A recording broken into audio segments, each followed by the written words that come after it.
Hi,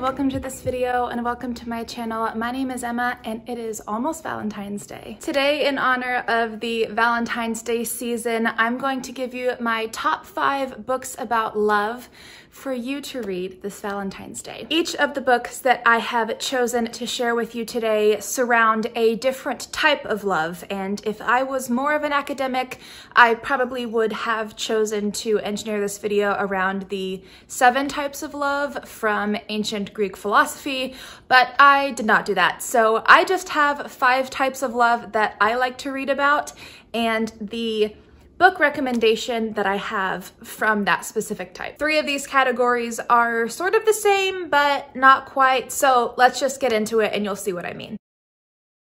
The first category I wanted to share with you is true romantic love, and for that, I have for you Emma by Jane Austen. Now, truly, any Jane Austen book would fit into this category, but I chose Emma because it is my favorite, and because it is Jane Austen's satire on kind of English society and on the matchmaking situation and need for marriage. A lot of people actually despise Emma, who's the main character, but I love her. I'm named after Emma Woodhouse, and I absolutely adore this book and the 2019 movie. So Emma Woodhouse is a young woman whose mother has passed away, and she lives with her father, and she is obsessed with matchmaking, but her matchmaking skills, which she is very successful at, have actually come back to bite her. The woman that raised her, her friend, her nanny, her nurse through her childhood, has been matched by Emma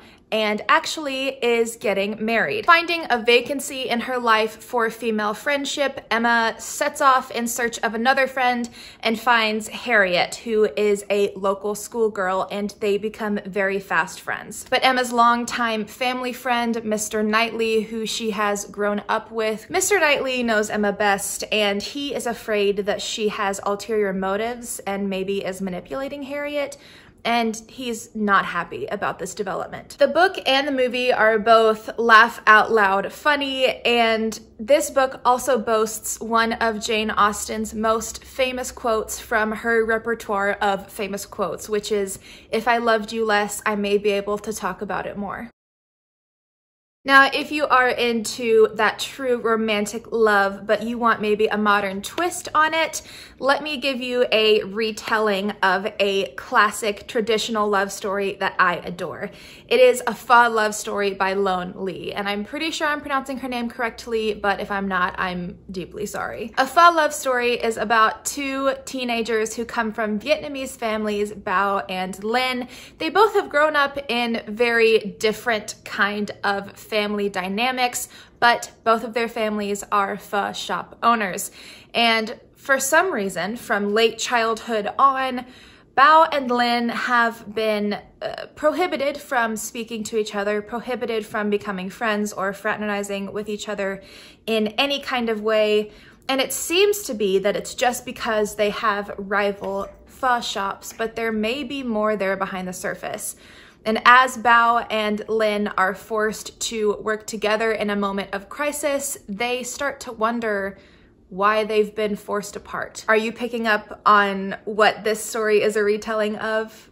Are you picking up on it? It's Romeo and Juliet, of course. Now, I'm not entirely sure whether this was supposed to be a retelling of Romeo and Juliet, but it definitely fits in beautifully to kind of the canon of Romeo and Juliet retellings. And just like Romeo and Juliet, there is a sweet love story at the center, and it comments on a lot of different social perceptions, social issues, but thankfully nobody dies at the end. One of my favorite aspects of this book is how it demonstrates that even from the same cultural context, even within the same cultural context, people can experience vastly different childhoods and familial dynamics. Just because you kind of live in the same sphere doesn't mean that you're exactly alike. And it has some of the best, most mouth-watering descriptions of food that I think I've ever read. If this Valentine's Day you're looking to be scared of maybe the people living in the walls of your residence, if you're looking to be scared of toxic men who try to possess young women, if you're looking to be scared of things falling from the ceiling and getting crushed by them, then I recommend for you The Phantom of the Opera by Gaston Leroux. Now, I am a theater kid, and as I have touted The Phantom of the Opera book to my theater friends, I found that actually a lot of the people who love the musical haven't read the book, which is kind of fascinating to me. And then disaster struck. Juliet. I'm sure the framing has now changed, and I apologize. So the crux of The Phantom of the Opera is this. At the Opera Garnier in Paris, there is an old tale of an opera ghost who haunts the opera, haunts all of the people who work and live there. And when the Opera Garnier is transferred over to new ownership, the new owners learn of this lore and don't believe it. And then they start getting haunted. Then enter a young point dancer named Christine Daae, who recently lost her father, who was a musician. Her father, in his last days, told her that when he was in heaven, he would send her the angel of music to instruct her in his stead, and that's exactly what has happened. For the last several months, Christine has been taking lessons from a mysterious disembodied man who is the angel of music. Now, if you don't already know where the angel of music and the opera ghost intersect, then I won't spoil it for you, but it is actually rather a scary book. I tend to sometimes think, oh, well, it's old Gothic, like literature, it's not gonna be scary, but this one actually is kind of terrifying, especially if you're like me and you imagine yourself in place of the characters. It gets kind of crazy, but if you're looking for scary, possessive men taking control over women through their lust and their obsession, as well as pure childhood sweetheart love, and one of the very first detective novels ever in history, this is the book for you. Now, let's say you're not interested in romantic tales at all, and you would rather read about closely bonded friendships and the age of the internet and friends keeping secrets from friends and them rebuilding their relationship after the discovery of these secrets, then I recommend Radio Silence by Alice Osman. Radio Silence is about a young woman in high school in the UK, so she's like in her final year, but I'm not quite sure what it's called. But she is a study machine. That's how the book describes her. Frances has one goal and one goal only, and it is to get into this certain university. But Alice is also obsessed with this online podcast about the end of the world and apocalypse days, and she draws fan fiction in her spare time for this podcast. Then she meets this guy down the street who is the brother of an old friend of Frances's who she hasn't spoken to in years. And this guy's name is Alid, and Alid is actually the first person she can ever be herself around, but he also may have a connection to her favorite podcast that is unexpected, to say the least. This book offers a lot of commentary on friendship, how to build friendship, how easily friendship can be broken down, as well as commentary on the current academic climate for teenagers and prospective college students. Going into my third and final year of college, reading this book in the summer really kind of changed my perspective on my last year and where I would go afterwards. And this book actually was a huge part of the reason why I decided to take a gap year, which is where I am right now.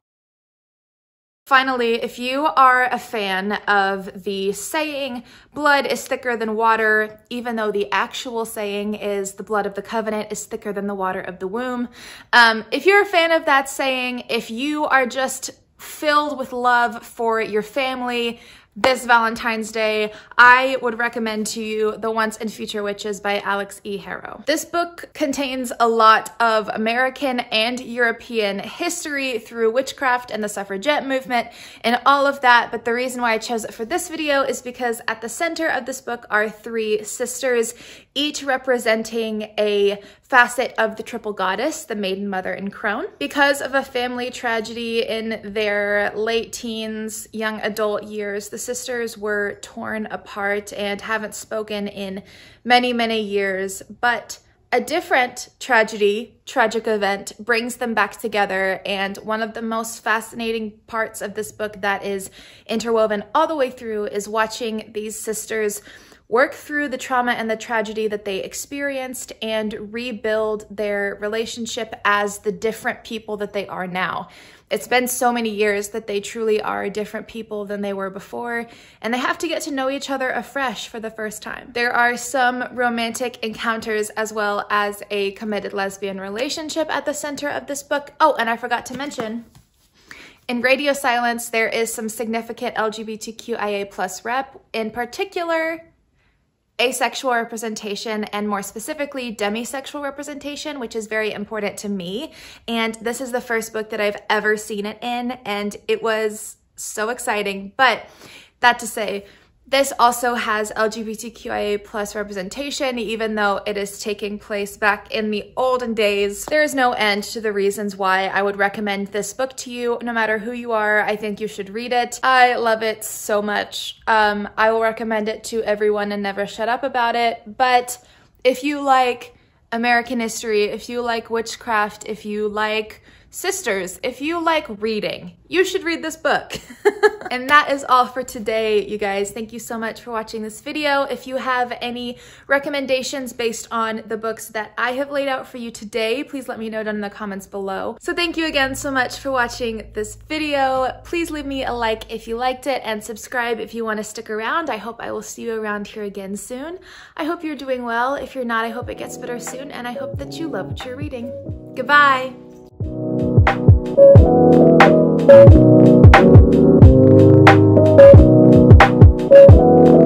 Thank you.